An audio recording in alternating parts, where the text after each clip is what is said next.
Dengan izin Tuan, tapi adalah pihak yang sama Tuan, kecuali saya dengan Puan Zaidah Zakaria hadir pada pagi ini Puan. Pihak-pihak. Tuan, untuk sambung bicara Tuan, pohon untuk dipanggil saksi pendakwaan yang ke-17 Tuan, Dr. Wan Ashikin binti Wan Azlan. Baik, teruskan panggil SP17.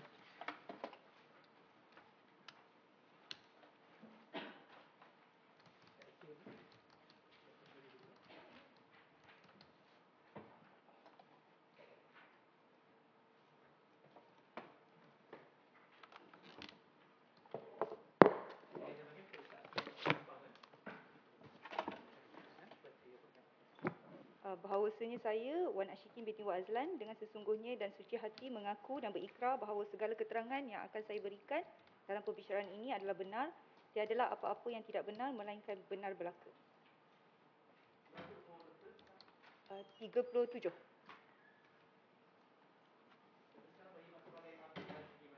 Saya sekarang pakar psikiatri di Hospital Selayang.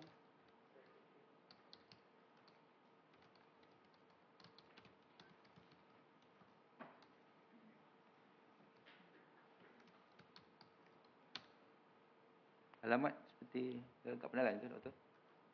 Alamat, tak, itu alamat lama. Bagi alamat baru? Nombor 15, Jalan Berjaya 4, Taman Berjaya, 68100 Batu Kes, Selangor. Sila duduk doktor. Terima kasih.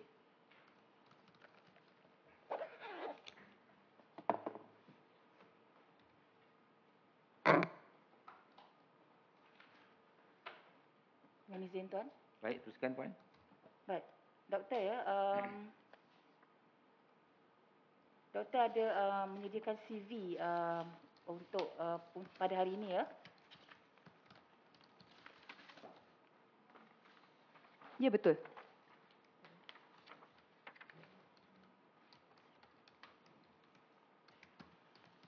Baik, doktor ya, sebelum tu boleh doktor nyatakan secara ringkas saja kelayakan akademik doktor. Okey, saya Dr. Wan Ashikin. Kelayakan akademik saya dapat cakap perlahan-lahan ya sebab kami semua nak catat. Okey, minta maaf. Saya mendapat medical degree daripada National University of Ireland pada tahun 2010 dan seterusnya saya mendapat Master in Psychiatry sebagai pakar psikiatri di Universiti Kebangsaan Malaysia pada tahun 2019. Dan kini saya adalah seorang doktor pelatih di bahagian subkepakaran kanak-kanak dan remaja psikiatri tahun kedua di Hospital Selayang. Okay. Baik, doktor ya. Baik doktor, sekarang bertugas di mana doktor? Sekarang saya seorang pakar psikiatri di Hospital Selayang. Baik, sejak bila ni doktor bertugas sebagai pakar psikiatri di Hospital Selayang? Sejak 1/8/2022. 1/8/2022. Baik. Sebelum doktor bertugas di Hospital Selayang ni, doktor bertugas di mana? Saya adalah seorang pakar psikiatri di Hospital Tunku Azizah Kuala Lumpur. Di Hospital Tunku Azizah KL ya. Baik. Doktor ya, boleh doktor nyatakan ya sepanjang doktor bertugas sebagai pakar psikiatri ini, apakah kursus-kursus yang telah doktor hadiri? Okey, sangat banyak. Tapi sejak saya masuk ke bidang psikiatri dalam tahun 2013, banyak kursus-kursus berkenaan psikiatri telah saya hadiri. Mungkin saya boleh ceritakan yang terbaru pada tahun 2022. Saya telah mengikuti kursus guideline untuk kanak-kanak ADHD peringkat kebangsaan. Saya juga doktor? Guideline untuk ADHD management. ADHD adalah Attention Deficit Hyperactivity Disorder di kalangan kanak-kanak, khusus Clinical Practice Guideline National Level. Saya ada juga pergi beberapa kursus Autism Masterclass yang berkenaan dengan bidang saya. Dan saya juga ada mengikuti yang terbaru Psychological Medicine Conference di Sheraton baru-baru ini untuk pakar-pakar psikiatri satu Malaysia. Okay. Baik. Doktor ya, sudah berapa lama doktor bertugas sebagai pakar psikiatri ini? Semenjak saya graduate daripada Universiti Kebangsaan Malaysia pada tahun 2019. Pada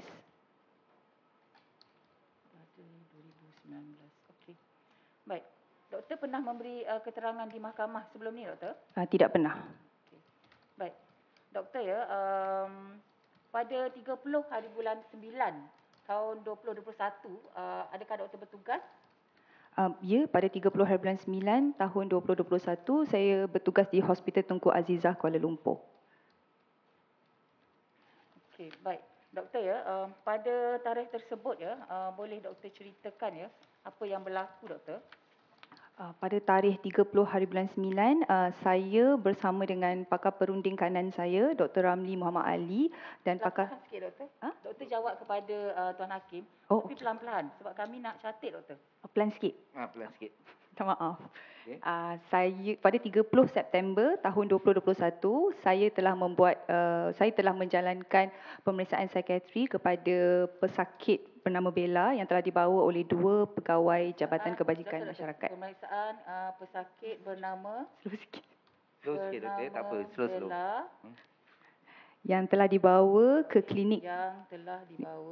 klinik psikiatri kanak-kanak dan remaja, Hospital Tunku Azizah. Psikiatri kanak-kanak dan remaja Ya, dan remaja Hospital Tunku Azizah betul.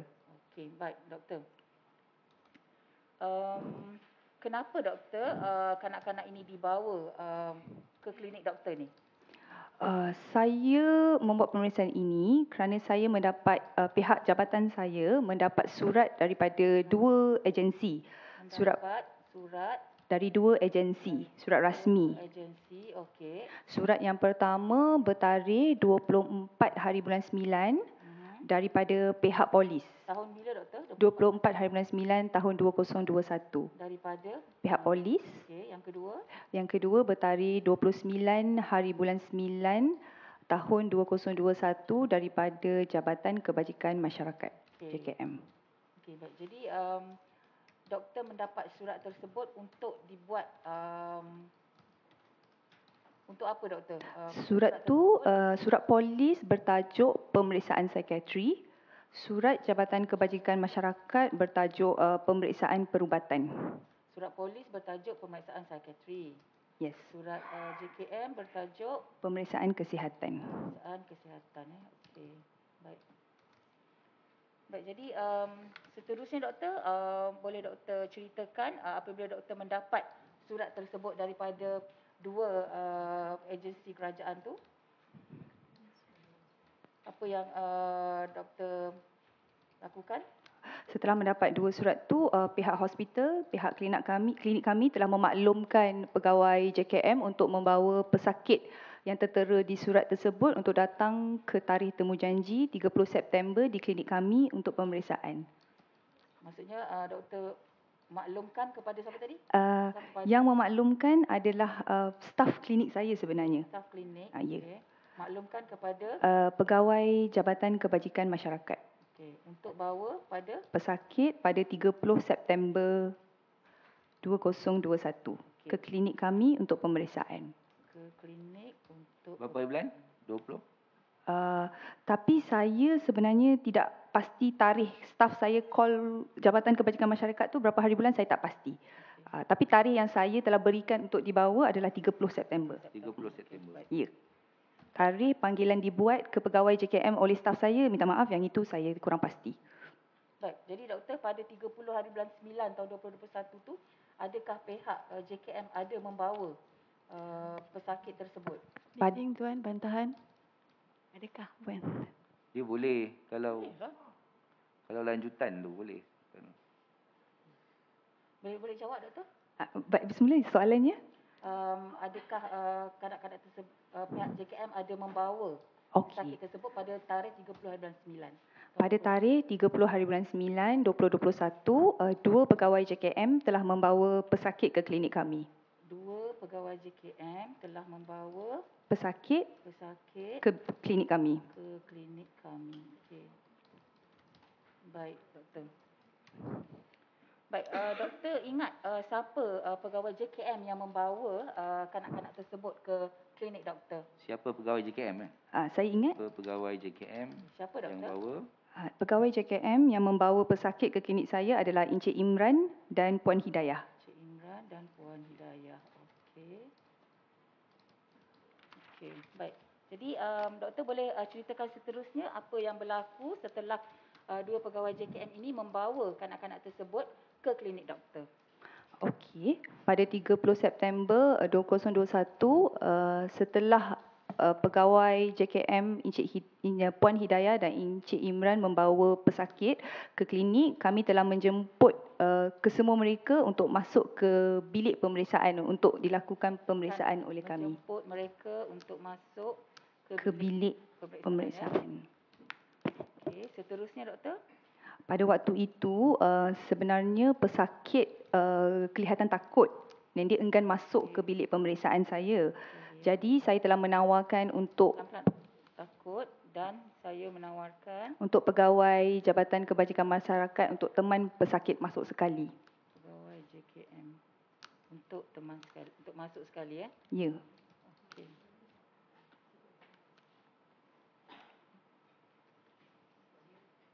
Baik.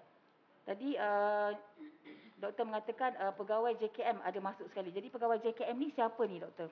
Pada asalnya kedua-dua mereka telah masuk ke bilik saya, Encik Imran dan Puan Hidayah. Walaupun Encik Imran hanya kekal sekejap sahaja kerana dia ada urusan lain, so dia telah keluar dan tinggal pesakit bersama Puan Hidayah sahaja. Okey. So, tinggal Puan Hidayah sahaja ya. Baik. Doktor, doktor menyebut tadi pesakit. Jadi doktor tahu ni nama pesakit ataupun identiti pesakit yang dibawa ke klinik doktor ni. Identiti pesakit hanya saya tahu berdasarkan kedua surat rasmi yang saya terima. Okey. Surat rasmi tu menunjukkan nama identiti pesakit ditulis sebagai Bella. Okey. Bella. Okey, baik. Jadi maksudnya Bella ada dibawa ke klinik doktor pada hari itu. Ya. Baik, jadi boleh doktor ceritakan kepada mahkamah ya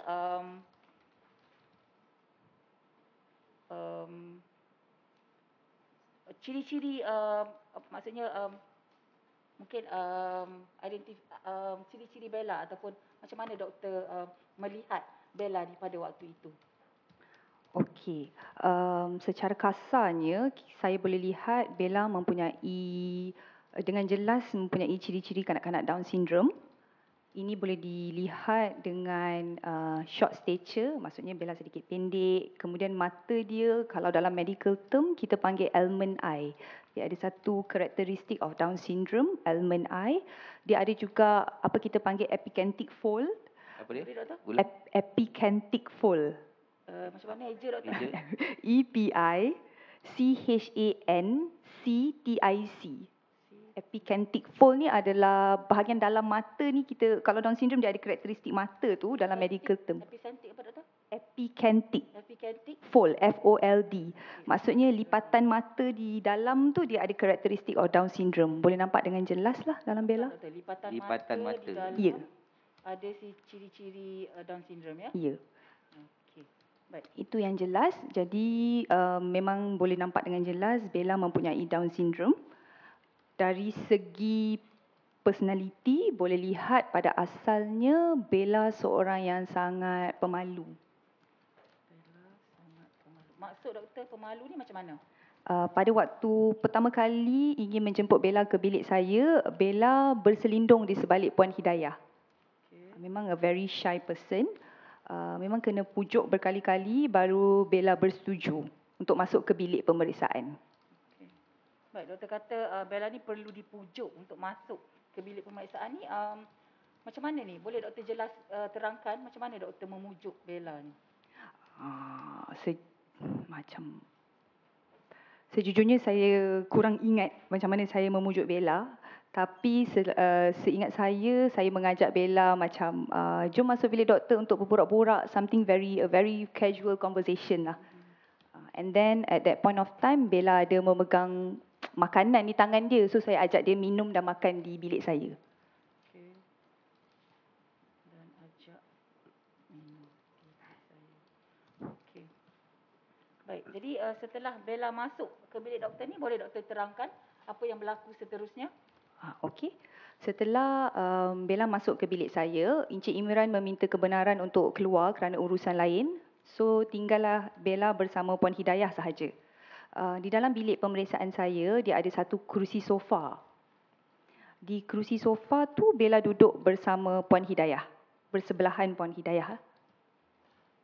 Dan opposite of Bella dan Puan Hidayah, bertentangan dengan Bella dan Puan Hidayah, ada 3 kerusi, iaitu saya, Dr. Wan Ashikin, ada juga... Doktor boleh minta pelan sikit? Sorry. Tuan Ashikin. Sebab kami semua nak cantik. Sebab nanti nak banyak tanya lagi. Okey. Jangan laju-laju. So, di sofa ada Bella dan Puan Hidayah. Di sofa dalam bilik pemeriksaan saya. Okay. Dan maksudnya opposite Bella dan Puan Hidayah adalah 3 kerusi untuk saya, Dr. Wan Ashikin. Untuk pakar perunding saya, Dr. Ramli Muhammad Ali. Pakar perunding, Dr. Ramli. Okey. Lagi? Dan untuk pegawai psikologi saya, Puan Nurul Najwa. Okey, baik.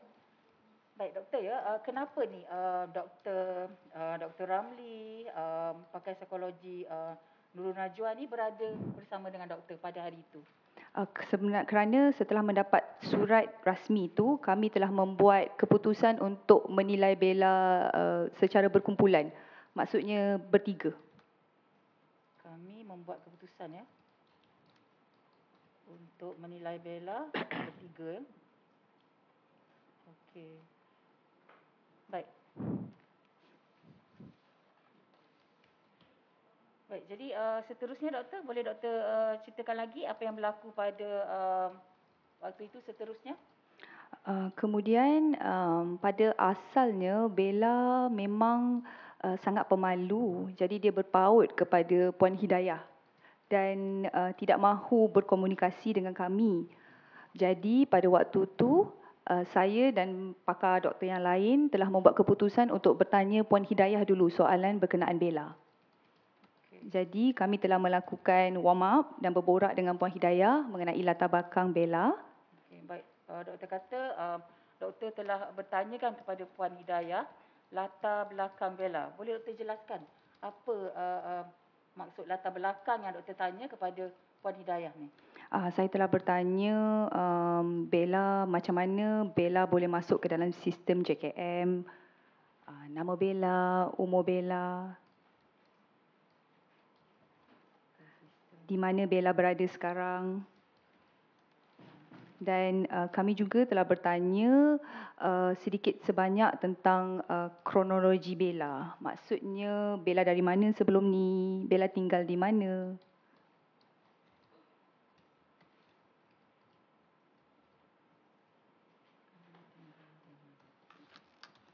Baik. Jadi apa jawapan yang doktor terima daripada Puan Hidayah ni berkenaan dengan latar belakang Bella yang doktor tanya kepada Puan Hidayah ni? Puan Hidayah telah menerangkan kepada saya bahawa Bella telah diambil oleh JKM ketika dia berkeliaran di kawasan Chowkit ketika usia anggaran 3 tahun dan seterusnya ditempatkan di bawah Jabatan Kebajikan Masyarakat. Kemudian Bella seterusnya telah diambil hak penjagaan oleh seorang individu dan seterusnya ditempatkan di rumah individu tersebut. Dan seterusnya Bella telah dibawa berpindah ke rumah bonda dan seterusnya ada satu lagi di mana Bella telah dibawa berpindah ke kediaman individu tersebut. Saya dan doktor-doktor lain hanya bertanya secara ringkas sahaja kerana kami tidak mendapat sebarang maklumat tentang kes Bella. So, soalan yang ditanya hanyalah sekadar background information sahaja. Tak dapat. Doktor hanya bertanya background saja ya? Ya, secara ringkas sahaja. Okey, baik. Jadi doktor, pada hari tersebut ya, bagaimana keadaan Bella ni semasa doktor bertanyakan soalan kepada Puan Hidayah? Bella macam mana pada masa itu? Bella hanya senyap dan duduk di sebelah Puan Hidayah. Dia membelik-belik air, minuman dan biskut di tangannya.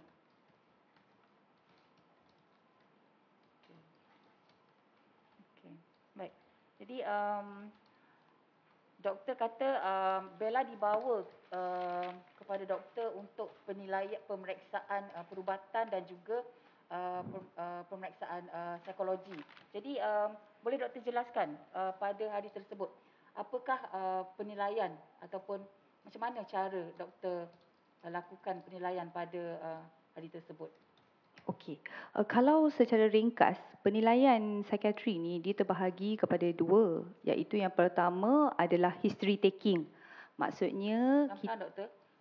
Pemeriksaan psikiatri terbahagi kepada dua. pertama adalah history taking. History Maksudnya bertanya soalan kepada pesakit atau orang yang membawa taking. pesakit. Tanya soalan kepada pesakit atau Orang yang membawa pesakit. orang yang membawa pesakit. Okey. Bahagian kedua adalah mental state examination. Mental state examination. Okey. Maksudnya kita melihat keadaan pesakit pada waktu itu. Melihat keadaan pesakit pada waktu itu. Okey. Baik. Jadi doktor kata untuk yang kedua ni untuk mental state examination perlu melihat keadaan pesakit pada waktu itu. Jadi Betul. ada doktor melihat keadaan pesakit ataupun Bella pada waktu itu. Maksud Puan? Maksudnya doktor ada melihat keadaan Bella pada waktu itu dan apa maksudnya pemeriksaan. Apa pemerhatian saya? Ya, pemerhatian okey. doktor. Bella pada asalnya sangat pemalu seperti yang saya cerita tadi. Dia berpaut pada Puan Hidayah dan enggan berkomunikasi dengan kami. Kemudian at satu point saya telah mengeluarkan kertas yang untuk mewarna, kertas lukisan untuk mewarna, dan saya telah mengeluarkan pensel color. Dan seterusnya Bella kelihatan berminat dan dia telah bersetuju untuk duduk di meja kecil di dalam bilik saya untuk membuat colouring bersama saya. Pelan-pelan doktor, dia setuju untuk duduk di meja kecil Ya, untuk membuat colouring bersama saya. membuat colouring bersama saya. Okey. Jadi selepas Bella bersetuju membuat colouring, saya telah melakukan casual conversation bersama Bella. Just to engage rapport, maksudnya untuk membuat perhubungan sahajalah. Dan Bella, ada soalan yang Bella boleh jawab, ada soalan yang Bella tidak boleh jawab. Tapi semua soalan saya hanyalah casual conversation. Sebagai contoh, nama apa, dah makan ke, umur berapa, macam tu. Selepas beberapa minit mewarna, Bella mula warm up. Baik, jadi doktor kata doktor telah bertanyakan soalan-soalan casual. Jadi adakah Bella boleh menjawab soalan-soalan tersebut? Pada asalnya Bella tak menjawab. Bella hanya senyum dan terus mewarna. Dan kemudian saya ada bertanya Bella mengenal pasti warna-warna. Maksudnya saya tanya ni colour apa? Ni colour apa? Ni colour apa? Kemudian Bella boleh menjawab contoh-contoh warna. Dan kemudian saya teruskan bertanya tentang keadaan Bella di rumah sekarang. Okey. Bella menjawab dia boleh melakukan beberapa aktiviti di rumah. Perlu diingatkan Bella sedikit pelat. Pelat ni disebabkan Bella pelat, okey. Bella pelat. Kebarangkalian kenapa dia pelat because anak-anak Down syndrome ni dia ada hypotonia. Hypotonia ni adalah Hypotonia. dia adalah lack of muscle tone. Maksudnya muscle dia tak kuat. Jadi selalunya lidah mereka tak berapa kuat seperti kanak-kanak lain. Jadi dia cakap memang sedikit sukar difahami. Bunyi seperti pelat. Jadi ada jawapan-jawapan Bella yang kadang-kadang saya sendiri tak dapat tangkap apa maksudnya. Tapi Bella menjawab kesemua soalan saya hanya dengan monosyllable. Maksudnya satu jawapan sahaja, satu patah. Tidak ada sebarang struktur ayat daripada Bella. Tidak ada struktur ayat Ya. Okey. Baik. Jadi pada masa tersebut pada Ya. pemerhatian doktor Bella ni boleh berinteraksi atau tidak dengan doktor pada masa tu? Setelah membuat repo, dia boleh berinteraksi dengan saya. Setelah membuat repo, Bella boleh berinteraksi Tetapi perlu diingatkan penggunaan vocabulary Bella adalah terhad. Penggunaan vocabulary terhad Maksud doktor terhad ni? Dia hanya menggunakan satu-satu patah sahajalah. Tidak ada struktur ayat. Dia hanya menggunakan satu-satu. Macam kuning, hijau. Sebagai contoh, saya tanya Bella suka makan apa? Dia jawab mi pedas. Macam tu sahaja. Okey, baik.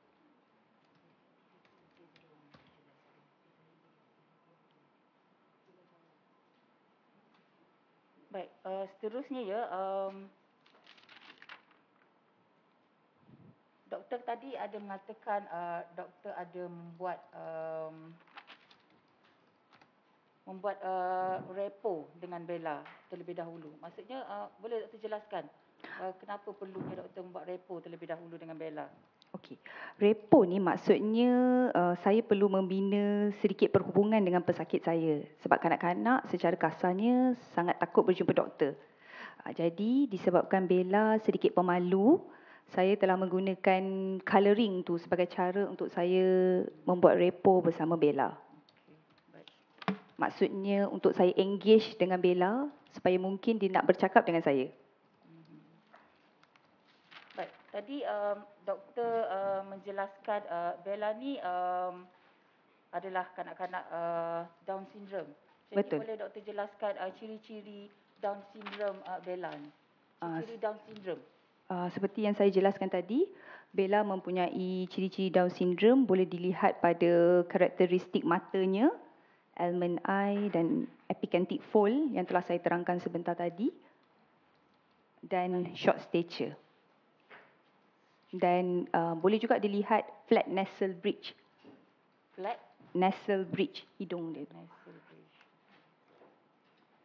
Okey, baik. Doktor ya,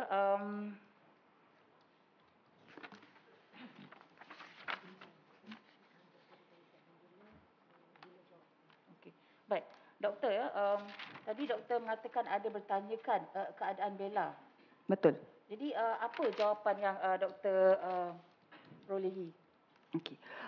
Saya hanya bertanya soalan-soalan casual. Okey. Hanya sedikit saja jawapan yang Bella jawab.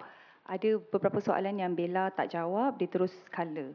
Antara contoh-contoh soalan yang saya tanya, nama apa, umur apa, sekolah di mana, dia jawab sekolah. Saya tanya ada kawan, dia jawab Nur. Jawapan dia semua sepatah-sepatah sahaja. Saya tanya, dia jawab dia ada kawan, ya, nama Nur, macam tu. Saya tanya suka makan apa, dia jawab mi goreng, mi pedas. Kemudian saya tanya di rumah penjagaan Bella pandai buat apa. Kemudian Bella menerangkan perkara-perkara yang Bella boleh lakukan di rumah penjagaan beliau. Dia jawab simple. Contoh lipat baju, dia ada jawab jemur baju, susun barang dan mop, sapu. Kemudian dia cakap buat air. Kemudian ketika dia habis jawab buat air, saya telah bertanya kepada Bella, Bella pandai buat air panas ke air sejuk? Soalan tu hanya casual conversation sahaja. Kemudian saya dapat melihat Bella terus membuat gesture kepada saya. Gesture ketika saya tanya Bella pandai membuat air panas atau air sejuk, Bella telah menunjukkan gesture tangannya diikat kepada kami dan kemudian dia telah membuat seperti ini. Dan dia cakap air panas. Dia cakap air panas. Yang Arif, saya tidak bertanya kepada Bella. Bella telah memvolunteerkan informasi ni tanpa saya tanya apa-apalah kiranya. Menggayakan macam mana tadi? Macam ni dan dia panas. Dia sebut panas? Ya. Dia sebut panas tu sebab tadi doktor ada mengatakan Bella ni pelat. Jadi macam mana cara dia sebut panas tu? Seingat saya, Bella boleh menyebut perkataan panas.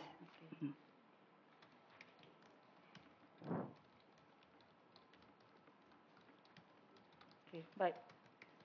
Doktor ya, baik, seterusnya doktor, selepas doktor mengatakan yang dia buat gesture, di seterusnya? Okey, selepas itu kami semua telah bertanya, naturally kami mesti nak bertanya siapakah yang membuat itu. Dan bila kami tanya siapa buat Bella, Bella telah menyebut kepada kami nama individu. Nama individu. Baik, nama apa yang disebut? Bella cakap pada kami Benun. Benun. Okey, baik. Baik doktor ya, baik doktor ya, setakat mana ya Bella ni boleh memahami soalan-soalan doktor ni? Susah untuk saya jawab. Maksud puan setakat mana dia faham soalan saya? Ya. Susah saya nak jawab sebab pada awalnya dia tidak menjawab soalan-soalan saya. Jadi sama ada dia faham atau tak faham, susah untuk saya jawab. Tapi ketika kami tanya siapa buat, dia hanya sebut nama Benun. Dan setelah dia habis membuat gesture panas, dia telah membuat satu lagi gesture kepada saya secara voluntarily. Maksudnya tiada sebarang soalan diberikan. Bella telah menunjukkan mata dan menggunakan perkataan cili. Cili ya. C-I-L-I, cili. Cili ya. Yang itu yang saya dengar lah, cili. Okey. Baik.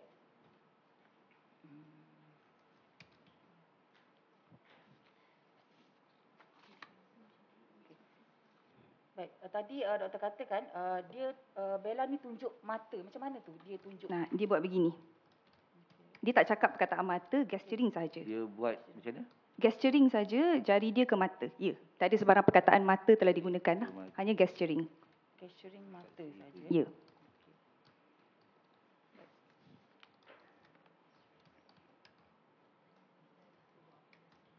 Baik, doktor ya, semasa doktor berinteraksi dengan Bella semasa pada hari itu, bagaimana dengan Puan Hidayah ni?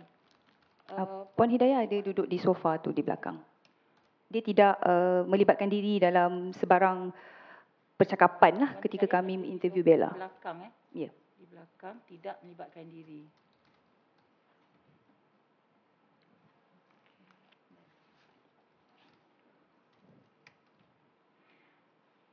Baik doktor ya, Ya.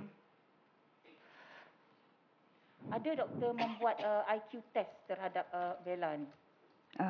Pihak kami tidak membuat IQ test kerana diagnosis intellectual disability, diagnosis ketidakupayaan intelektual dalam bahasa Melayu telah berjaya dicapai berdasarkan pemeriksaan klinikal pada hari tersebut. Ketidakupayaan intelektual Ya, telah dicapai berdasarkan pemeriksaan klinikal pada hari tersebut. Maksudnya doktor, boleh jelaskan? Maksudnya berdasarkan history taking yang kita ambil daripada pegawai JKM dan berdasarkan perbualan dan penglihatan kami pada hari itu, kami bertiga telah membuat konklusi Bella mempunyai ketidakupayaan intelektual atau dalam bahasa kita dalam bahasa doktor dipanggil intellectual disability.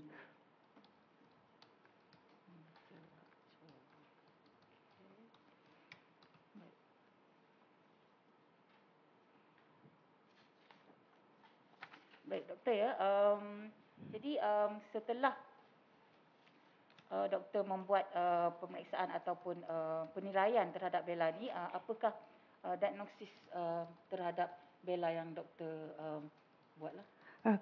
Saya telah membuat kesimpulan Bella mempunyai intellectual disability. Bahasa Melayunya adalah ketidakupayaan intelektual. Baik, doktor ada menyediakan laporan berkenaan dengan penilaian dan pemeriksaan doktor ini? Betul? Dengan izin Tuan Hakim, saya pohon untuk merujuk saksi ini kepada satu laporan.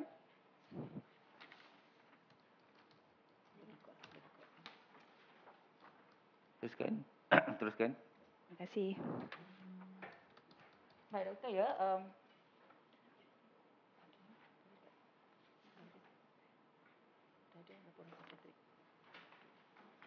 Baik doktor ya, adakah itu laporan yang doktor buat bagi hasil pemeriksaan dan penilaian doktor terhadap Bella? Betul, laporan ini telah disediakan oleh saya. Dengan izin tuan, saya pohon laporan tersebut dikemukakan dan seterusnya ditandakan sebagai eksibit mahkamah tuan.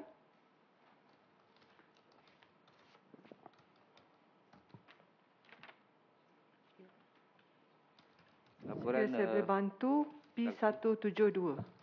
laporan doktor ditandakan sebagai Dr. Nur Ashikin ya, tandakan sebagai P 172 Tuan Hakim. 172, tandakan sebagai exhibit P172. Teruskan.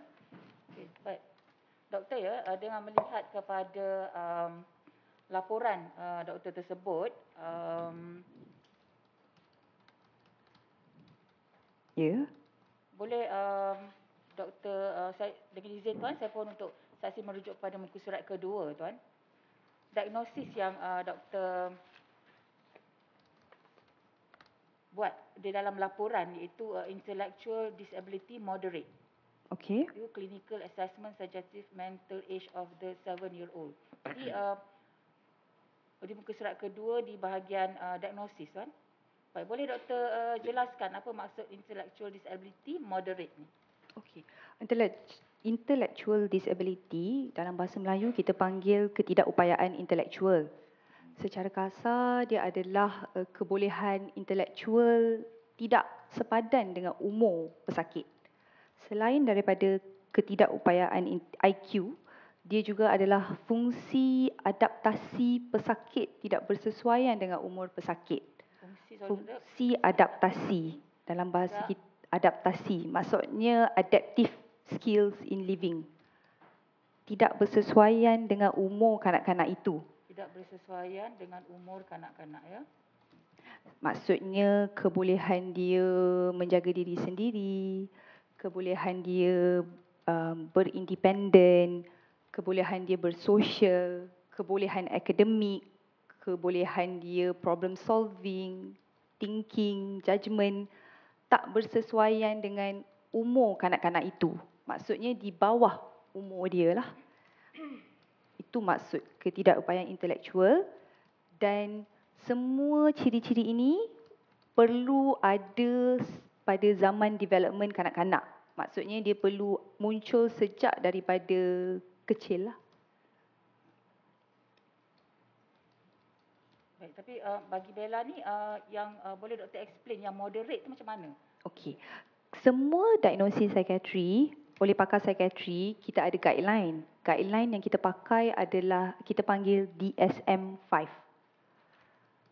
Dia adalah macam satu textbook diagnosis. Di dalam DSM-5, kita boleh rate severity of intellectual disability. Rate apa doktor? Kita boleh rate, maksudnya kita boleh beri kumpulan kategori sama ada dia adalah mild, ringan, moderate, sederhana ataupun severe, teruk. Kami telah membuat keputusan untuk memberi level moderate kerana Bella masih boleh menjaga diri sendiri. Sebagai contoh, Bella boleh mandi, Bella boleh pergi tandas sendiri, bersihkan diri sendiri. Even pada waktu haid, Bella boleh menukar padnya sendiri. Jadi kebolehan Bella menjaga diri sendiri tu masih boleh. Walau bagaimanapun tidaklah setahap dengan kanak-kanak lain yang berusia 12 ke 13 tahun. Kerana Bella masih memerlukan pemerhatian. Jadi dia tidaklah severe sehingga pemantauan itu diperlukan 24 jam. Dan tidaklah terlalu ringan sehingga tidak boleh dikesan. So dia jatuh dalam kategori sederhana, moderate. Dan kebolehan sebagai contoh fungsi sosial, Bella dikatakan masih boleh berkawan dengan kanak-kanak lain. Jadi dia tidak terlalu teruk, tidak terlalu ringan. So secara kasarnya, penilaian klinikal kami meletakkan Bella dalam kategori moderate. Baik. Doktor tadi doktor ada menjelaskan kepada mahkamah ya berkenaan dengan kebolehan menjaga diri sendiri, kebolehan bersosial, problem solving, thinking, judgement. Jadi bagaimana dalam kes Bella ini? Sejujurnya sangat susah untuk menilai judgement thinking dalam Bella kerana kebanyakan soalan yang kita tanya Bella tak jawab. Dia senyap saja. Tapi secara kasar kanak-kanak yang berdasarkan kepakaran saya, kanak-kanak yang mempunyai intellectual disability selalunya mereka akan mempunyai impairment dari segi problem solving, social, judgement. Tapi dalam kes Bella, sangat susah untuk dinilai pada waktu itu kerana Bella tidak menjawab kebanyakan soalan kami dan sangat pemalu. Sangat susah untuk menilai pada waktu itu sebab Bella sangat pemalu. Okey, baik.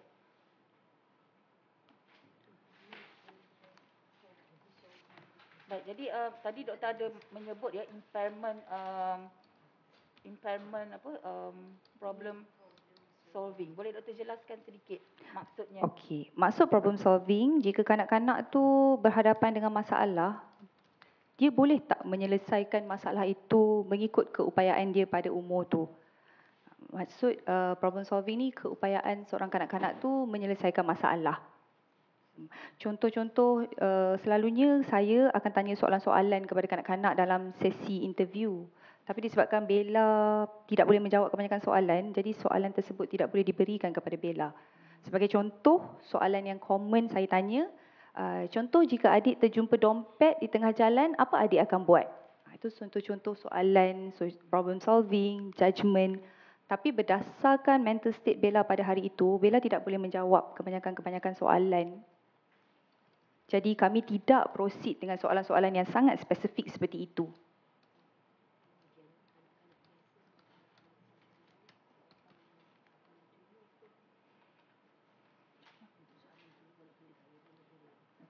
Baik, doktor ya, tadi doktor kata untuk Bella memang tidak akan ada jawapan bagi soalan-soalan yang doktor tanya. Tapi bagi untuk kanak-kanak biasa, jawapan yang akan diterima oleh doktor sebagai pegawai psikiatrik ni apa dia? Maksudnya bagi kanak-kanak biasa. Maksudnya kanak-kanak normal akan jawab bagaimana? Bagaimana? Mereka boleh menjawab, mereka akan bawa dompet tu beri kepada ibu bapa atau bawa dompet tu pergi ke pegawai polis ataupun kadang-kadang soalan macam contoh tengah berjalan jumpa sampul surat ada stem tercicir. Apa adik akan buat? Kanak-kanak normal selalunya ada kebolehan untuk menjawab problem solving apa mereka nak buat. Atau pemerhatian pun boleh dilakukan. Contoh jika dalam klinik saya air tertumpah. Boleh tak kanak-kanak tu berfikir untuk mengambil tisu? So benda-benda simple sahaja. Itu contoh-contoh yang kita akan lakukan dalam penilaian normal lah. Tapi bagi Bella ni benda-benda itu kita tidak menanya soalan-soalan spesifik kerana soalan-soalan yang casual pun Bella hanya boleh menjawab dengan sedikit sahaja.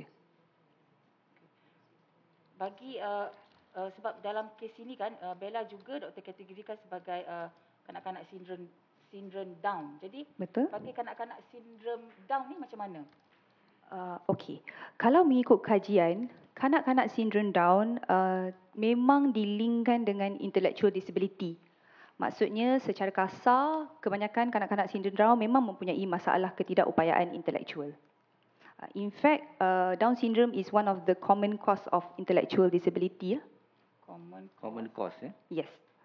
Intellectual disability.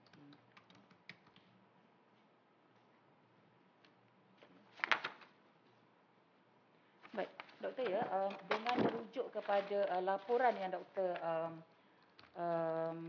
keluarkan bagi kes ini ya, merujuk kepada muka surat pertama, iaitu pada perenggan terakhir, doktor. Okey. Doktor mengatakan pada perenggan terakhir, Bella does not exhibit any symptoms suggestive of overt PTSD. Okey.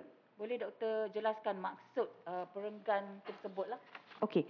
Dalam perenggan terakhir, saya telah tulis Bella does not exhibit any symptoms suggestive of overt PTSD, post-traumatic stress disorder, acute stress reaction or underlying depression. Maksudnya adalah pada pemerhatian saya, Bella tidak mempunyai sebarang simptom-simptom atau tanda-tanda yang boleh support diagnosis of PTSD, acute stress reaction ataupun depression.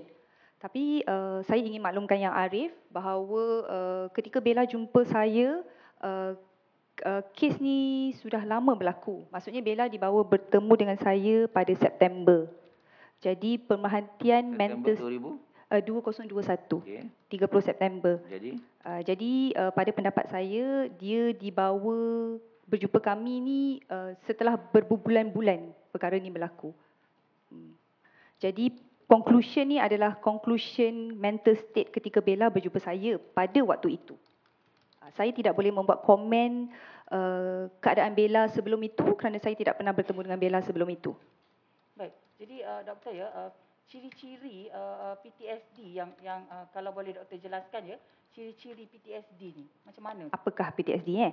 Alright. Ciri-ciri PTSD secara kasarnya kena ada jelas evidence of trauma. Maksudnya kena ada trauma yang berlaku, kena ada re-experience, iaitu sebagai contoh kanak-kanak tu perlu ada nightmare, sikap takut yang melampau, dan kanak-kanak itu perlu ada avoidance behavior.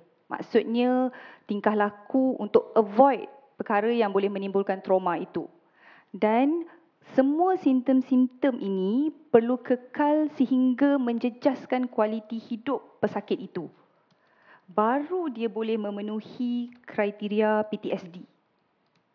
Dalam kes Bella, berdasarkan interview dengan Jabatan Kebajikan Masyarakat dan mental state pada hari itu, tidak ada evidence untuk support Bella mempunyai PTSD. Walau bagaimanapun, saya tidak mempunyai collateral history yang lain. History saya hanya berdasarkan pegawai JKM dan mental state Bella pada hari itu sahaja. Mungkin saya boleh tambah yang Arif. teruskan. Bila bercakap tentang avoidance, saya tidak menulis di dalam report saya, tetapi kami ada bertanya 2 soalan. Pakar saya, Dr. Ramli, ada bertanya kepada Bella, Bella nak jumpa, selepas Bella menunjukkan gesture dan bercakap tentang nama individu kepada kami telah bertanya soalan, Bella nak jumpa Bainun. Bella telah menggelengkan kepala. Dan kami ada bertanya soalan, Bella nak balik rumah bonda, Bella menggelengkan kepala. Itu saja. Bella tak bercakap apa-apa. Itu kami tanya, tapi secara kasarnya dia tidak memenuhi kriteria PTSD. Baik. Baik doktor ya. Ya. Kenapa ya doktor bertanya Bella nak balik rumah bonda? Okey. Saya telah menengok banyak kes-kes begini dan ia hanyalah satu soalan yang kami akan tanya kepada semua pesakit. Just seolah-olah macam risk assessment. Macam untuk memastikan Bella rasa selamat atau tak selamat. Tapi Bella tak menjawab soalan tu, dia hanya menggelengkan kepala. Tiada sebarang elaboration given to us. Baik, doktor mengatakan tiada sebarang elaboration, maksudnya dia tidak mengeluarkan apa-apa ayat atau perkataan selepas soalan kami itu. Dengan melihat kepada Bella yang mempunyai Down syndrome dengan ketidakupayaan intelektual, bolehkah Bella memberi maksudnya apa yang doktor katakan tadi, Bella tidak memberi apa? Bolehkah Bella menjawab soalan seperti itu? Bolehkah Bella menjawab soalan seperti itu? Berdasarkan pemerhatian pada hari itu, soalan-soalan yang agak kompleks Bella tidak mampu menjawab. Soalan-soalan kompleks. Selepas Bella membuat gesture kepada kami ada tanya kenapa Bella diperlakukan begitu. Bella tidak dapat menjawab. Bella hanya kala dan sejujurnya macam oblivious. Dia macam tak kisah dengan soalan tu. Dia terus mengalir sahaja. Sejujurnya macam apa doktor? Ulang. Dia seperti tak kisah dengan soalan tu. Dia hanya terus berkala sahaja. Tidak kisah dengan soalan. Baik doktor, kenapa ya Bella ni dia tidak kisah dengan soalan seperti itu? Saya rasa berdasarkan kepakaran saya, Bella tidak kisah kerana in order untuk kita rasa benda tu betul atau salah, kita kena faham konsep betul atau salah. Jadi judgement Bella mungkin dia tidak dapat menilai perkara itu betul atau salah pada pendapat saya. Bukan dia tak kisah, mungkin dia kemungkinan besar dia tak faham konsep betul dan salah. Walau bagaimanapun saya tak test konsep betul dan salah pada Bella. Saya tidak test. Kenapa doktor tak test? Kerana Bella memang menjawab sangat sedikit. Memang soalan-soalan kompleks Bella tidak dapat dites pada hari tersebut. Tidak.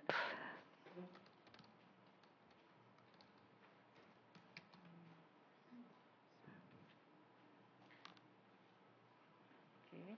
Baik. Seterusnya doktor ya, dengan melihat kepada laporan doktor juga, Okey. pada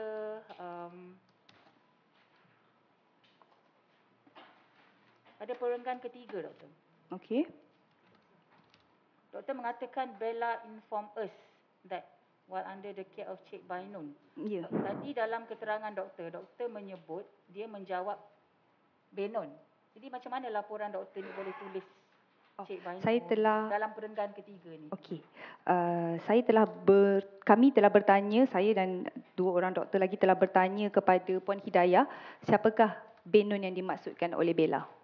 Saya telah bertanya kepada Puan Hidayah.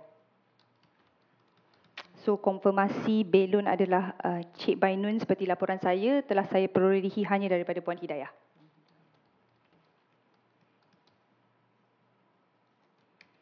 Okey.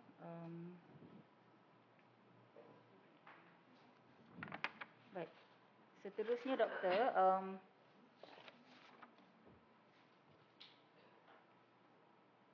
tadi doktor mengatakan doktor ada bertanya soalan kenapa dan Bella tidak menjawab. Jadi pada pendapat doktor sebagai seorang pakar, kenapa ni Bella tidak dapat menjawab soalan kenapa daripada doktor ni? Pada pendapat saya, Bella tidak dapat menjawab soalan kenapa kerana ketidakupayaan intelektual dia untuk memberi reasoning kepada perkara yang berlaku. Bila kanak-kanak mempunyai ketidakupayaan intelektual, mereka tidak dapat memberi reasoning. Mereka tidak dapat menjelaskan sebab kerana mereka tidak ada keupayaan kognitif untuk berbuat demikian. So ini adalah penjelasan yang paling mungkin kenapa Bella tidak menjawab persoalan saya.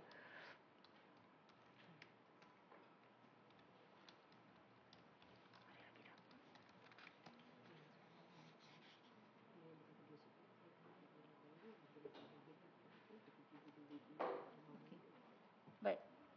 Doktor ya, tadi doktor juga menjawab ya semasa bertanyakan dua soalan kepada Bella, iaitu Dr. Ramli ada bertanyakan dua soalan kepada Bella, iaitu Bella nak jumpa Bainun dan Bella geleng dan Bella nak balik rumah bonda. Lepas tu Bella geleng. Kenapa? Dari mana perkataan rumah bonda ni maksudnya diperolehi lah? Okey. Dengan interview daripada Puan Hidayah, dia telah memaklumkan saya yang selepas Cik Bainun telah mengambil Bella dan kemudian menempatkan Bella di rumah bonda di setapak. Informasi ni saya dapat daripada Puan Hidayah. Daripada Puan Hidayah. Ya.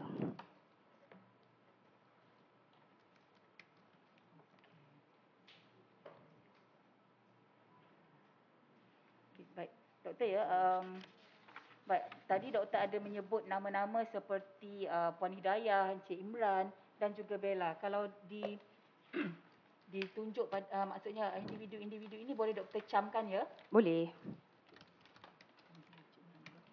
Dengan izin tuan, saya pohon untuk memanggil Encik Imran dan Puan Hidayah untuk dicamkan.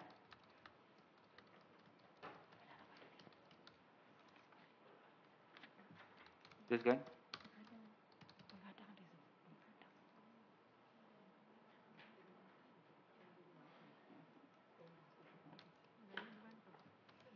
Panggil. Tolong untuk dipanggil Encik Imran dan juga Puan Hidayah. Cik Imran dan Puan Hidayah.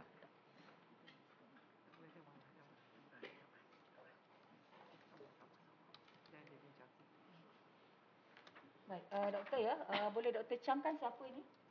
Yang lelaki adalah Encik Imran dan yang perempuan wanita adalah Puan Hidayah. Kedua-dua adalah pegawai JKM.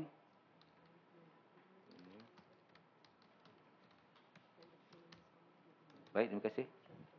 Dengan izin tuan, saya jika tiada bantahan daripada pihak peguam, saya pohon agar seorang doktor iaitu Dr. Ramli dan juga Puan Nurul Najwa dikecualikan daripada pengecaman oleh saksi ini jika tiada Dr. bantahan Ramli daripada dan pihak peguam Dr. Ramli dan Dr. Najwa. dan Puan Nurul Puan. Najwa, Puan. Puan.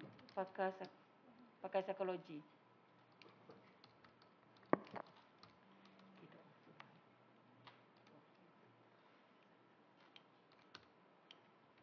Tiada bantahan pengecaman. Direkodkan tiada bantahan pengecaman ke atas Dr. Ramli dan Puan Najwa.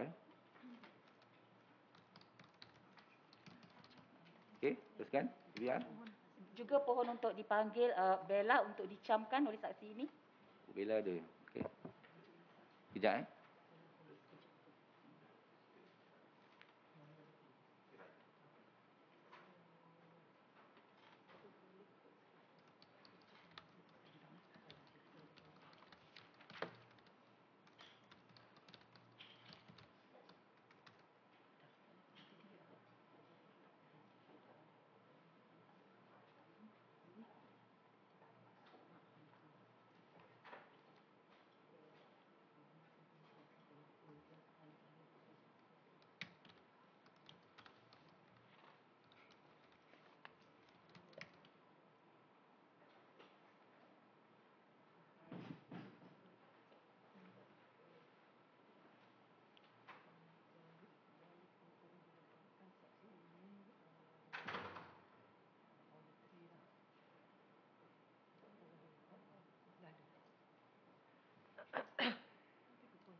Jadi doktor, Baik, boleh tengok? Boleh Doktor camkan siapa ni? Ini adalah pesakit yang telah saya nilai bernama Bella. Terima kasih Bella. Dan pun direkodkan saksi ini telah mengecam ketiga-tiga saksi yang dipanggil tadi tuan. Direkodkan saksi mengecam ketiga-tiga penama yang dipanggil. Tuan, itu saja soalan EIC daripada pihak pendakwaan. Mohon ada mahkamah untuk kita sambung untuk cross pada Pemeriksaan balas terus Ya. Nak sambung ke nak rehat? Kalau boleh lepas lunch kan, Okey. jika dibenarkan. Kita rehatlah Kita rehat untuk doktor. Kita bagi rehat sehingga pukul 2 untuk kita sambung pemeriksaan balas. Saksi dilepaskan sementara sehingga pukul 2 untuk bersambung semula. Terima kasih. Mahkamah tangguh. Terima kasih Tuan.